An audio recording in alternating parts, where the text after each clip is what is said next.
everyone, and welcome to Growing Together, a gardening podcast with me, John Lamb, and Don Kinsler, a lifelong gardener and the North Dakota State University Extension horticulturist for Cass County. Don, how are you doing today? I'm doing well. I'm enjoying the growing season. Every evening I take a walk around, look at the flowers, see what's happening out in the garden, and wonderful time of year. Yeah, so much is happening, so much growth, so many things changing. It's really great.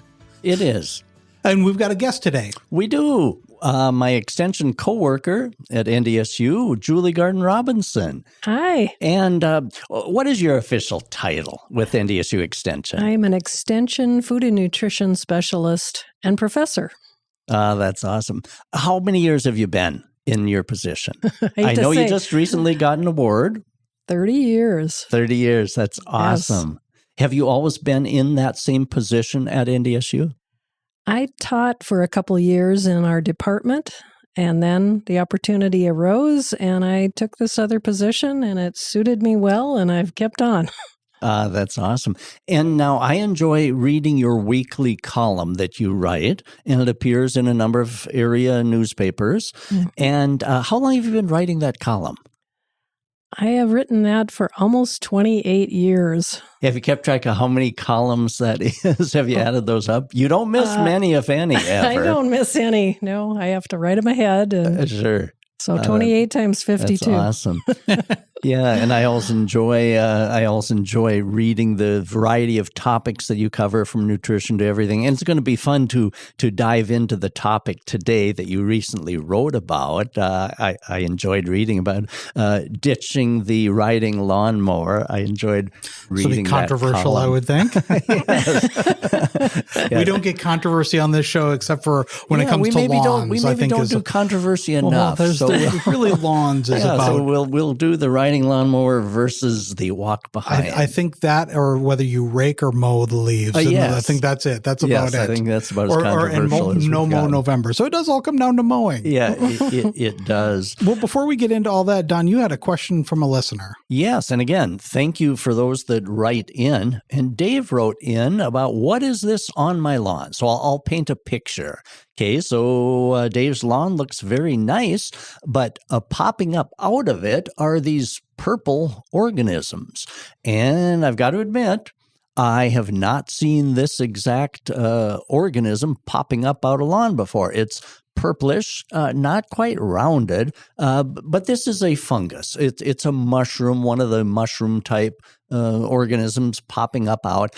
And more commonly, we see the little white or tannish mushrooms popping up. They're living on organic material. Mushrooms are a fungus.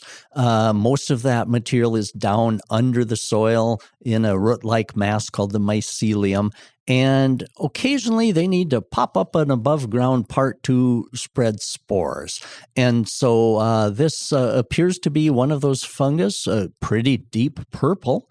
And so now the best control for those is to simply rake off and dispose of that, because mushrooms can be toxic, and so any children or pets, so we don't want them to be exposed to this. So it's always suggested that you rake up and dispose of those in the garbage.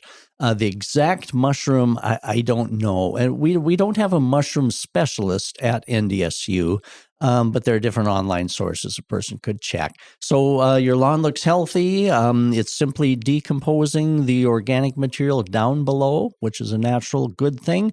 And so your lawn looks good otherwise. I think you're good to go. But I would get rid of those organisms that have popped up and are visible.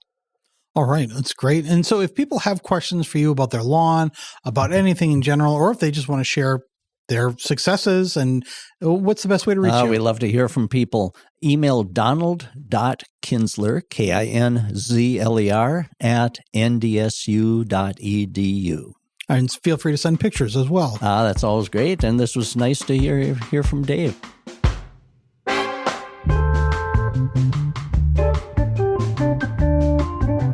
Well, now, Julie, I'm excited to hear and to get into a little deeper about what prompted you to write an article in which you're kind of discussing walk-behind mowers and riding mowers. What prompted you to write about that?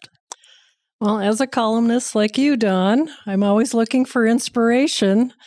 And I was helping mow the lawn. My husband was on a rider in the backyard, and I was pushing with a battery-operated mower.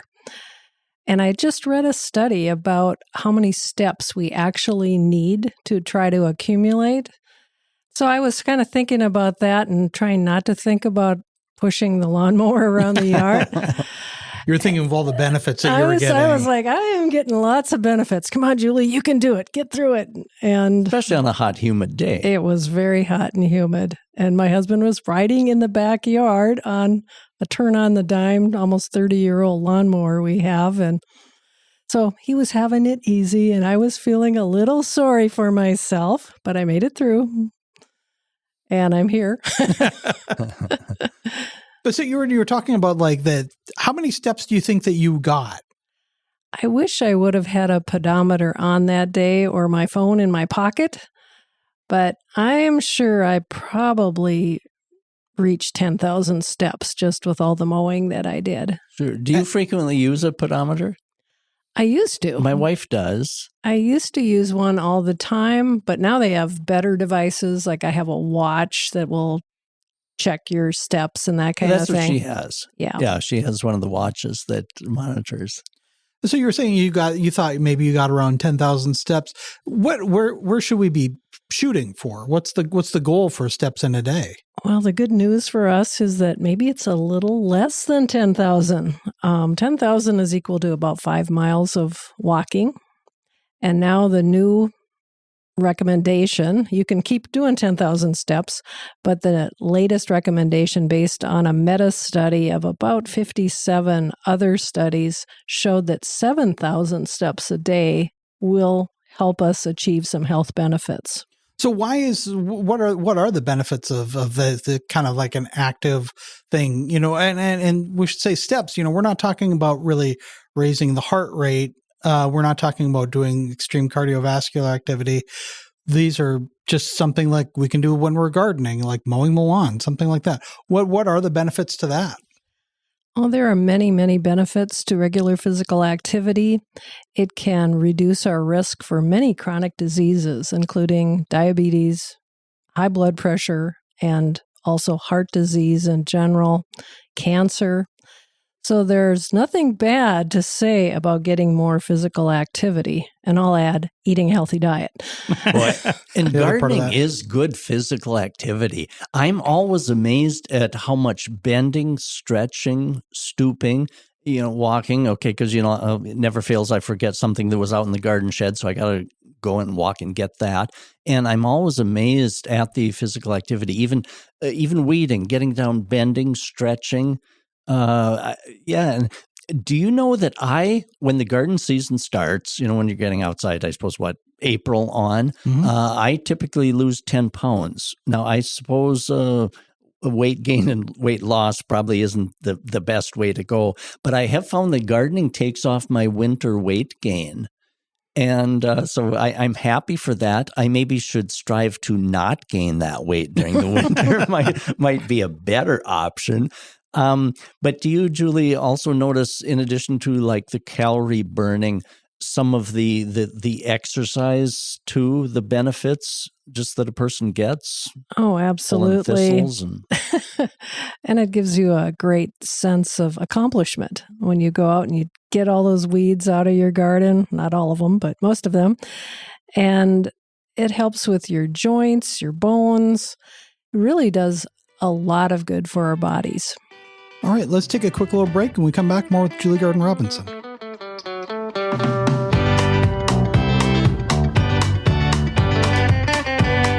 If you're loving this podcast, be sure to check out our full lineup. From news and local politics to sports and true crime, find your next great listen right now at inforum.com/podcasts. That's inforum.com/podcasts. All right, we're back. We've got Julie Garden Robinson joining us this week. She's talking about kind of what she found out and what she shared in a recent article she wrote about ditching the riding lawnmower. And basically, what you were talking about in that is that the benefits of being active outside, and in this case, using a push mower. You also said too, this is something I can relate to. You said old fashioned push mower you almost wish you had. Do you mean the ones with the rotary cylindrical blade that would, that's what I grew up having to use in our yard, and we had a lot of old oak trees. So anytime you would hit a substantial twig or an acorn, it came to a screeching stop, and my belly would go directly into those things. I'm okay with. That's the one bit of technology I'm okay with. We upgraded to a gas mower, and I'm fine with that. I should probably look into an electric, but yeah, I don't miss those old ones. So your walk behind it's. You mentioned it was an electric. Yep. By the way, how do you like the electric versus gas? I love it, except it ran out of power before I completely finished the front yard, and right about the time I ran it under a pine tree and got it stuck. So it was I've often a challenging because a lot of the battery powered tools now, they've really come a long way. Oh yeah. Do you think if you would have had a full charge on it, would you have been able to mow your whole yard? I don't know how big your yard is, so I was just wondering. It usually takes me a charge and a half probably to get through our whole front yard. And then the backyard, because it was so thick and lush because of our wonderful rainfall. Yeah. I sent my husband on that one. He has a bad knee, so he gets to ride around. Well, that's good. So, and then, John, you mentioned, we use a push mower. I've started, exactly. I've started calling it a walk behind mower because sometimes when I mention to people, we use a push mower. Some people think of and I grew up with that one too. And I would still like to hear that clickety click, clickety click as it rolls along. But yeah, like you say, you hit a twig and you're dead. Stop. So we enjoy our walk behind. It is a gas one, and so that's interesting, Julie. One in reading your article, a fascinating figure that I see that you quoted was for adults over age 60, the Center for Disease Control and Prevention reported an interesting figure. Yeah, they found that 6,000 to 8,000 steps per day was linked to reducing our risk of premature death. So that's fascinating. That's pretty interesting. I kind of fit in the over to 60 category. I guess I'll fit myself into that. But so, man, what an incentive to be more active. And really, it's what you're talking about. It works out to about, what do you say, about half an hour, 30 minutes a day of activity, right? Yeah, that's the usual amount. 30 minutes of moderate activity on most days of the week. Yeah. So that's something to strive for. And I know, like, I work from home now most of the time, so I'm at home and I don't get in as many steps. I sit at a desk and I look at a computer screen, but I've got dogs, so I have to take the dogs for a walk. And I think about each time we go out for a walk, it's about 25 minutes. So it's pretty good. Go on a couple walks a day is pretty good. But it's also nice just in the summer, like doing something like mowing the lawn or weeding, or, you're not taking the steps, you are weeding or something like that. But if you're raking too, come the fall, or good if exercise. or if you're just out, harvesting, those things like that, they are really, and picking string beans. Yes, that is one of the, I don't know if I'd call it the best exercise on your back, because that can be murder. Yeah. On that, it's interesting, Julie. One of the things that intrigued me so much about the article that you wrote about walk behind mowers versus riding mower, I kind of chuckle a little bit around some of our urban communities. There are relatively small lawns that are being mowed with a riding lawnmower by the homeowner, not a lawn service, but by the homeowner. And I kind of chuckle a little bit. Some of those, I think they maybe struggle to turn that mower in the size of their lawn that they have. And I just kind of chuckle. I mean, controversy here. I have a one-stall garage, so I can't even fathom where I would put a riding lawnmower, and we don't need it. Yeah, so of course, we're certainly not judging anyone that opts to mow their yard with a riding mower. But, it's interesting. The thing that I like about getting the exercise while you're out in your yard, there's so much beauty to look at. Mm-hmm. Even the aroma of freshly mowed grass, and you have a chance to look at the landscape. My wife, Mary, mows a good chunk of ours, and she says that's the time when she's slowly going back and forth that she can concentrate on looking at the flowers and things. I got to think, too, with you use an electric lawnmower, certainly it's got to be more quiet than a gas. People comment when they walk by and they say, "Are you mowing?" Yeah. Yes, this is actually on, so it's very quiet. And so it would be good for you as the mower. I mean, you're not only the damage to the ears, but it's got to be a little bit more, gives you time to think and not necessarily have to think out loud. Or if you want, you could probably listen to a gardening podcast or something like that while you're doing it. Novel idea. Yeah, exactly. Yeah, that works. Or if you are going to be gone for the day on a Sunday morning, if you're going to be out of town but your lawn needs mowing, you could possibly be mowing. Because isn't there a time on a Sunday morning in which you should not be mowing, such as before, 10 o'clock or something, to wake up the neighborhood with my noisy gas mower? Yes, exactly. A gas mower would probably do that, but an electric mower, but your electric mower, by. I bet if you were going to be gone on a Sunday, you could probably mow lawn at 7, 8 o'clock. Similarly, and not have the neighbors 9 at night if you were at work late and the sun was still out. It's probably a lot of good things to. Yeah. But I mean, I think also, we don't necessarily talk about this enough, but just the mental health aspect of spending time outside. And, especially you did talk about the accomplishment that you feel when you're weeding, but I think also too, when you mow the lawn, and you don't have to be a real, type A personality to appreciate a nicely mowed lawn, but it does look nice. It's and you feel that sense of accomplishment too, but also just being outdoors. If it's not too hot and the bugs aren't bad, it's relaxing, and that's got to be a big boost for your mental and physical health. Absolutely. Just to do that. Exactly. And so, Julie, I got to ask, okay, when you're mowing your lawn, do you go, one direction, and then next time you mow it, do you go perpendicular cross section? I got, we need answers here. I was just trying to get it all to one length. When my husband mows, he tends to go diagonally, and then he'll do the every other direction. I'm with him. Yeah, I like to rotate like you would to see a baseball field, baseball diamond mowed. I was all about getting it mowed. That was all I was trying to do that day. But I do like the look of the patterns. Yeah, it's fun. I enjoy asking people if they actually follow that. We've got a 50-foot wide lot, and in the back, half of that is taken up by the garage.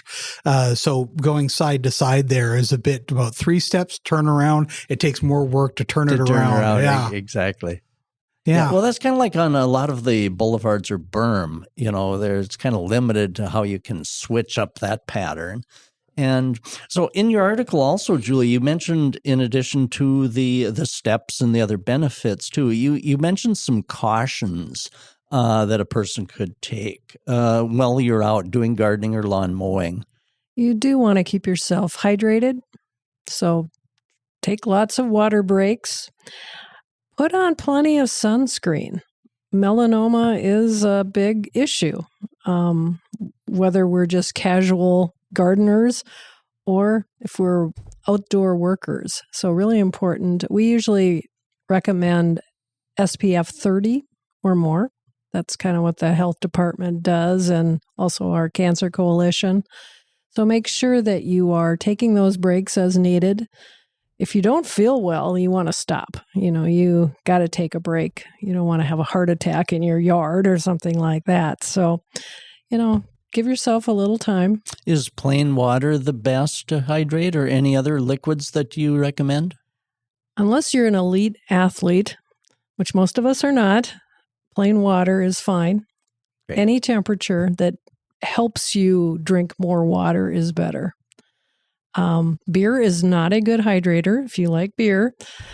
It might taste pretty good to you, but it's plain water, really. Good advice. What about like the power drinks, the Powerades? Are there, I would think a lot of those, there's a lot of sugar in them too, and that may not be as good for hydrating, right? Yeah, unless you are doing really strenuous exercise, eating a subsequent meal or snack is going to provide you with those electrolytes quite easily without paying for the power type beverages. So yeah, just water is fine. You also mentioned the importance of taking a snack break. Mm-hmm. What does that help? Because sometimes I'm also focused on drinking something. I don't always think to take a snack break. Just keeps your energy up. And it's okay. Have some fruit, like watermelon or whatever, that has plenty of water, of course. But fruits and vegetables also have lots of the electrolytes that can be lost during perspiration. So, do you have a preferred midday working snack? It kind of depends. Sometimes I have something simple like crackers and cheese or peanut butter or other nut butter, vegetables, apple, lots of different things. Try to switch it up when you are having snacks. All right, let's take another break, and when we come back, more with Julie Garden Robinson.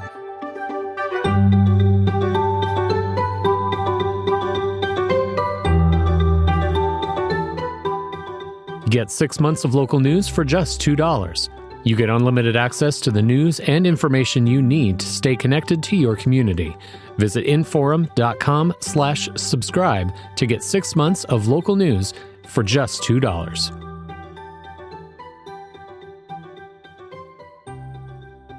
All right, we're back, and this week we're talking with Julie Garden Robinson. And Julie, with a name like that, you've got to be Are you a gardener as well? We talked about you mowing the lawn, but what kind of a garden do you have, and how long? Like, talk a little bit about your background as a gardener. How does my garden grow? Right, exactly.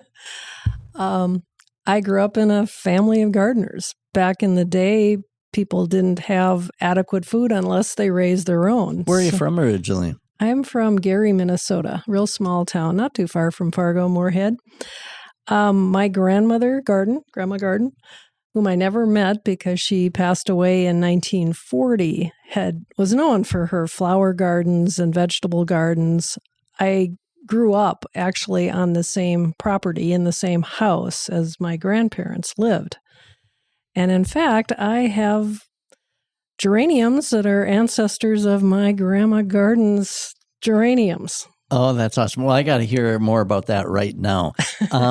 So let's see. So do you have like the original plant or cuttings that were taken from that? We have cuttings. They're really unusual looking geraniums. Oh, in what way? They're kind of small and they look more like roses or something. I love it. The rosebud geranium. What color? Red. Red, yes.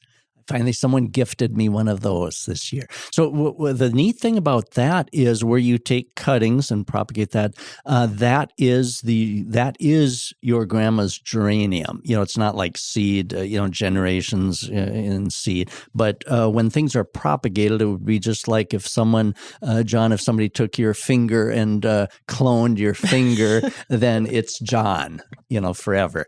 And so that your geranium is your grandmother's geranium forever, as long as you keep propagating it by cuttings or save the original plants. How old is some of the plants that you've actually saved? Not keeping going by cuttings, but do you keep some of the plants? That's a common question by people, wintering and perpetuating geraniums. How long have you been able to, Many, many years. So I bring those in every year and I make some cuttings and I grow some more. And I'm going to give some of the cuttings to my daughter, who just was married, so that we can keep this ancestral geranium going. And how do you winter, like the plants itself that you save, not the cuttings, but the plants itself? How do you winter them? You say you bring them in. Probably incorrectly, Don. I bring the whole pot 70 in. years doesn't sound incorrectly. It sounds like you're doing pretty well. I think you got. That's why I gotta hear the technique. I bring in the whole pot, and we keep it on a windowsill in our basement, or actually several, and just water them all winter, cut them back. Does it get sun in that window? It gets sun. Yeah, because geraniums are capable of going kind of semi-dormant in kind of a non-sunny spot, or you can keep them growing all winter. Yes, and I actually received this from my mother. She gave me cuttings, and she received the cuttings originally from my grandmother's sister, my great aunt. Oh, that's awesome. And so it is getting fun. sunlight during the winter time. Do you cut it back kind of towards spring? Do you trim it back? I trim them back. And like I said, I'm always worried, like, these are 80 years old. Are they going to die this year? Yeah, you don't want it to die on your watch. I don't want it to die. So I got to start at least the cuttings. spreading them you've around. got cuttings. Exactly. And that is the same as that plant. So even if you lost the one plant, the others are that same exact thing. Just a question, you were talking about that you have them in your basement window. Do geraniums want to be kind of coolish, or, because, in the winter, if you're too close to a window, they'll be kind of cool. They could get kind of too warm, maybe if they were closer. It's a livable space. Okay. It's cool down there. It's finished. It's a finished place. And I noticed they're getting kind of tall right now, so I probably need to cut them back outside because they're on my front step right now. But it's awfully fun. And we've done the same thing down at Gethsemane Cathedral. We also grow geraniums for the church. And if you ever get inside, we have huge pink geraniums that we've kept going for, 9 years now. And we bring in the whole pot, cut them back, let them grow. Everyone enjoys them in the foyer area.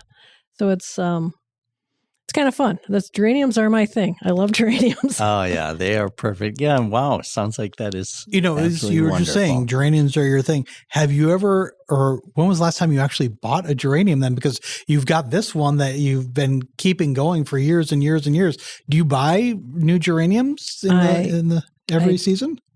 I buy some. Okay.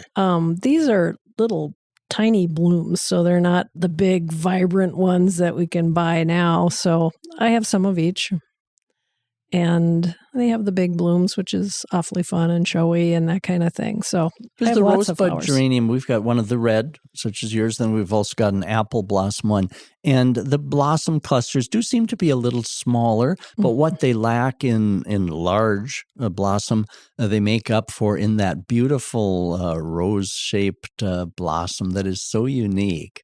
Mm-hmm. And I'll have to bring a picture, John, of ours. I'd love to see them. It's doing well. What else do you grow? They're a heritage type geranium, definitely. I have some raised beds. So we just had lots and lots of green beans. Okay.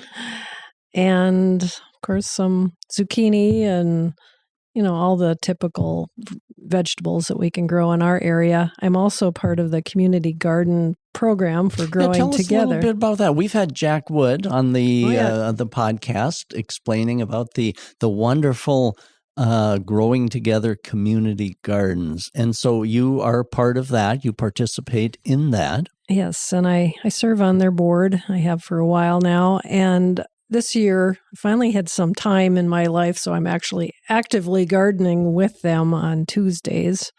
Unfortunately, we were kind of rained out on our first farmer's market, so that was sad. But now, do you recall how many gardens are in the community garden? I know they're located around, and I can't remember exactly. Is it 6 or 7 or 8? I think it's 9. 9. Yes. Wow, because it has expanded. And the neat thing about that is that they're located around different areas in the community, and you garden at the one that is located by Gethsemane Cathedral in South Fargo.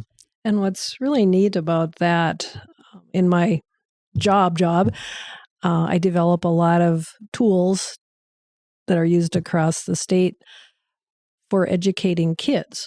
So we have a kids gardening program, and they also learn about nutrition and food and bugs and all sorts of things. So they're learning a lot, and that is a really important thing if you want children to garden in the future. I was sort of a reluctant gardener as a child, but look at what I do now. So I thought I was being tortured, frankly. But yeah, I learned all those things when I was very, very young. And one of the neat things about the Growing Together community gardens is that everybody doesn't have their own little plot. It's not every gardener for themselves. The people who sign up for gardening in a garden, it's all for one and one for all, correct? You meet on a certain day and time each week, and then you share the produce, share the work, share the produce, divide it. And what a concept. So I suppose you get to know a lot of your fellow gardeners then at that location. And I have a lot of beets that I need to use this coming week. Oh, what are you going to do with them? Oh, they're really good roasted. Oh. I made some early soup. I made borscht soup. But roasting them with other vegetables like carrots and potatoes, that's a good way. Add whatever seasonings you like. And I don't think my family even knew they were eating beets, but they were eating lots of beets. Oh. What's your favorite? Because the great thing about this is that you've got all these people who are coming from different cultures. And what's your favorite either recipe or food that you've kind of picked up from the Growing Together gardens? Sometimes the new Americans, I'll call them, will bring some of their own types of vegetables that might not be familiar to us. So there were some really interesting eggplants that I'd never seen before. We have a Growing Together cookbook, and in this cookbook that's also free online if anyone wants to look at it, there are some recipes that are from other cultures. That's a great cookbook. What is the online site? How could people get to that and find that Growing Together cookbook? Easiest thing would be to search online, whatever search mechanism you like, and just NDSU extension Growing Together cookbook as your search terms, and that'll bring you up. And let's see. It's a really nice book. Mary and I have used that, and it's neat that the recipes are tested and contributed by members of the gardens. There's almost 100 pages in it, and we tested all of these recipes. I had interns for the summer. And so you actually produced all of the recipes. Yes, and the gardeners loved it. They wanted to do awesome. a cookbook. Did you have a potluck sampling type thing? We would do a sampling. Not potluck, but you prepared these and then sampled. And they could come and sample, and we'd have upwards of 40 people, and then they had to fill out a little form and whether they liked it or anything they didn't like. And the ones that were rated really highly made it to the cookbook. Well, that's a big feature of this program too, isn't it? The kind of the communal eating, right? Yes. It's really stressed. Yes. We, in fact, have a cultural potluck coming up for the gardeners at the end of August. So that's always fun. We invite people to bring a dish from their own culture. So we really learn a lot from each other. It's been going on. I think we're coming up, I think it's close to our 20th anniversary. So that's a big deal to keep something going for that long. That has been a remarkable success story, the Growing Together Community Gardens. And of course, everything that you do and everything with NDSU Extension, I myself value so much because it's reliable information that comes from the NDSU Extension. Canning, for example, and preserving and processing food. You see so many things, canning in the dishwasher and things. So don't do that. No, exactly. And so I really value, just for our own cooking and everything, I value the information that comes from your department. So if people want to view some of the recommended procedures, safety, whether it's canning, other food preservations, or anything that you have to offer, what would be a good spot for them to search or go to? I'd probably just say NDSU Extension food as your search term, and then you should land. We have a about 300 publications on our website, and a lot right now about food preservation. And you're right, Don, there's so much information out everywhere in social media, name a social media platform. You'll find something, but it isn't necessarily trustworthy information. See that a lot on gardening, some of the even gardening Facebook groups. There's a lot of misinformation. AI also has some kind of scary misinformation too. And so all the information through the extension, NDSU extension, this is all vetted. This is scientifically backed up. This is valid information. This is yes. I always tell people when you're going to preserve food, you put on your lab coat, figurative lab coat, and you are a scientist. If you want to cook, you have a lot more creativity. But these are all these recipes are designed to help prevent one of the deadliest forms of foodborne illness, which is botulism, which can kill you. So it's really important to, be careful. And that goes with anything in health. Make sure that you're getting your information from reputable sources. Good idea. In fact, I got to tell a quick story about someone after the fact that had made what they thought was chokecherry jelly. And afterwards, somebody suggested to them, maybe you should have checked to make sure that those were actually chokecherries. Well, then she sent me the tree, a small tree, huge shrub, from which she had collected the fruit. And it was not chokecherry, it was common buckthorn. Common buckthorn is Rhamnus cathartica. It gives a very strong upset stomach. Some people, can have very strong adverse reaction. So I'm glad. I'm not glad that she did the jelly, but I'm glad that she found out before she distributed this to all her friends and relatives, because it would have caused some very severe stomach issues. So again, I really appreciate a place that we can go, the NDSU Extension, to find the good, sound information. So thank you, Julie, for what you do. Thank you for having me on the show. Well, it was great to have you here. And so, Dawn, if people have any questions for you about anything that we've talked about today, or just in general about the garden, lawn, what's the best way to reach you? Send me an email. Photos are always great. Donald.Kinzler, Kinzler, at ndsu.edu. All right. Well, thanks again for coming by. And Julie, thank you for coming by. Thank you, John and Julie, and thanks everyone for listening.